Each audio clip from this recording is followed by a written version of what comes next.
Hey everybody, this is Alex Merson. This is for a quick episode that'll be for two of my podcasts, my Economics for New and Finance for Noobs podcast and my Opinions podcast. Because in here I'll talk a little bit about economics, and I'm also going to talk a little bit about sort of my opinion, because certain things are you just don't know. Okay, so this is more of a response to a conversation that's happening on Twitter.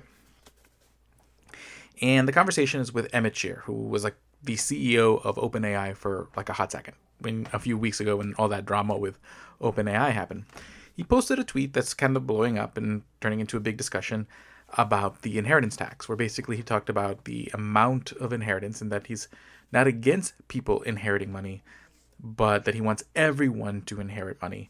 And in that, he would propose sort of a tax of 50% of you, saying, hey, if you tax 50% of all inheritance, that would be able to give every other young person 61,000.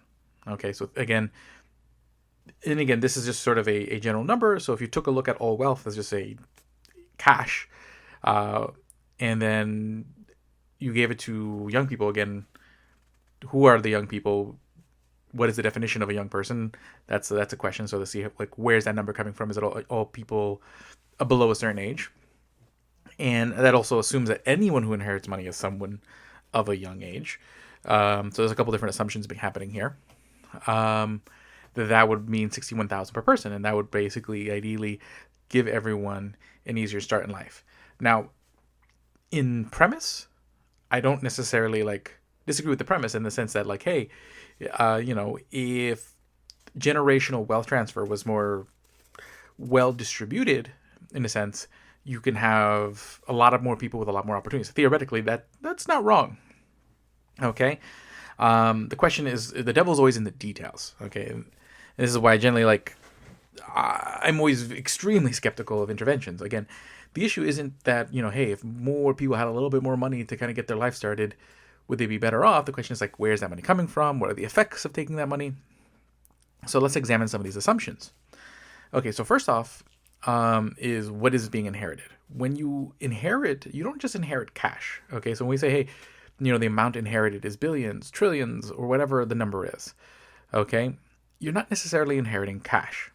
But that number represents a cash value of things that are not cash. Stock in companies, bonds, real estate, etc. So theoretically, to pay a tax, though, you have to pay the tax in cash. Okay, so let's just think about that effect. So imagine you are, let's say, a member of the Wilton family, and you are inheriting whatever.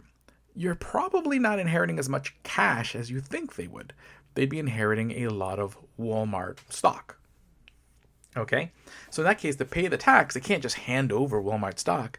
They have to sell that stock. Okay? And to sell 50%, that would be quite a bit. Okay? That could have a couple different effects. One, selling that much stock would drop the value of the stock. So then what happens is they'd actually probably end up having to sell more than 50% to pay the tax on the initial amount. Okay, so you really all in, you might end up paying you might actually end up selling 70% of your stock to pay a 50% tax on the original value pre the sale. Okay, so in that case, you've now devalued Walmart stock, which affects other people who hold Walmart stock in their portfolios. Okay, which could be whoever. Now the tax is actually greater than 50%, okay, to generate, a cash value that just is essentially a theoretical value, because again, the value of your stock is theoretical. It's theoretically, if you sold it at the current price, but you can't ever sell everything at the current price. So in this case, it is punitive. But, okay, and that's just on the surface. Then if you sell that much stock, chances are you can sell enough stock that you end up changing the control of the company. Okay, which can end up having results in changing the board, which could change the governance of the company, which could affect people who work at the company. So again, not only the drop in the price of the stock, which maybe people at the company are being paid in some part. So basically, they've been hurt. So you're hurting employees of Walmart. You might end up having changes in who's running Walmart that may not be necessarily the best changes for the people who work at Walmart. So there's a lot of, again, it might be the opposite. It might be better. You just don't know. But you open up this Pandora's box to pay this imaginary number. Because again, the value of the inheritance is just a cash value of things that are not cash. Some of it may be cash, but chances are the bulk of it isn't. So you're going to have that sort of disruption. Okay, so then the second assumption is that if there was a 50% tax on the inheritance, that it would be used to actually distribute it to young people. Well, more than likely, those taxes are going to be spent on whatever the government's pet projects are. And now with the government with so much debt, chances are it wouldn't really go anywhere. It would just go into the abyss. So you have all the disruptions without any of the benefit. Okay? And then even if you did have this program, chances are not 61,000 get distributed because there's all sorts of administration costs. It takes time to implement. Then you have to figure out how to get it done. It never is so simple. Again, the implementation details oftentimes oftentimes the destroyer of very large scale ideas, because the larger scale something is, the more complex the implementation, and the harder it is to implement it successfully. Okay, so these are sort of the things of consideration. Does it mean that, again, these are just sort of like me thinking off the top of my head, things that could be a problem, which is why generally I'm skeptical of large scale ideas like this and ideas that try to, reallocate wealth in a large scale, because they're treating all wealth just as like a cash number, when all wealth, most of it actually isn't cash. They're assets, and assets, their value is relative sort of to the status quo of things. So essentially, if you mess with that status quo, there really isn't as much actual stuff there. Okay, so but you do have negative consequences to that disruption. So it is what it is. Again, I don't have any malice for people trying to think of ways to improve the benefit of others, but when I see sort of like ideas like this start large scale conversations, I want to make sure that I pitch in my thoughts, to make sure that conversations don't get too off kilter and into weird, people thinking, or at least not thinking about the potential headwinds of doing these things. Doesn't necessarily mean people have to not want to do these things. I mean, I'm generally skeptical and generally more of a hands-off type person. That's just the way I've always been.